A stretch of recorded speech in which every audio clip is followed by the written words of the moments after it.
Mbak Win. Sesuk lawat dhewe lak lomba sik. Paduan suara. Oh iya. Iya, estafet. Oh lomba. Giliran tahun wingi iku aku ambek Mbak Yus ku mesti ning ngarep. Tahun iki sama sing ning ngarep aku senang buri. Loh, tidak bisa. Aku tetep senang buri sama ambek Mbak Yus nang ngarep. Yo aja ngono re, sampean ku cero rasane. Lah lek kene nang ngarep terus nek enak sampean. Loh, gak iso. Sampean gak ngerti ya. Iki postur-postur ngene iki postur nang ngarep. Aku iki dhuwur iki nang buri.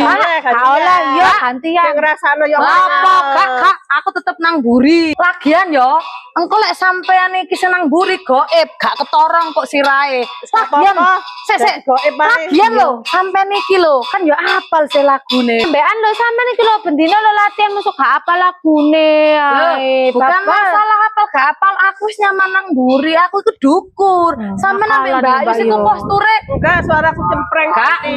Kak, pokoknya Suaraku kudu ya fales kok yo yo. sing nang ngarep, aku senang buri. Gak iso, pokoke iki wong loro iki kudu nang ngarep, aku senang Soalnya buri. gantian. Iya gantian. Gantian. Nanggalan. Ini kok Mentang-mentang ada ciri kok nang ngarep.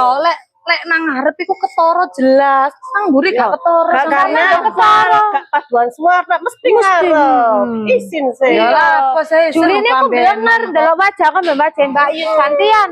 Wah, Ya apa ning buri kok Iya. kapal kari ngeterno ngarepe. Wes gak. Kok suara Gak, kapal yo kari mengoming-keming ngene ini to. Mbak Yus kok ngomong Bu RT nih Mbak Yus gantian. Loh, ya wes aku gak melok karena aku. Oh, sama nek gak melok ya gak ada hadiah yo. Lo gak apa-apa kok aku hadiah tukone bojoku. Karena pokoknya kene buri ya. Iya, heeh ya. Ini double wong loro iki. Apa saya? Karena ngalah sih yo.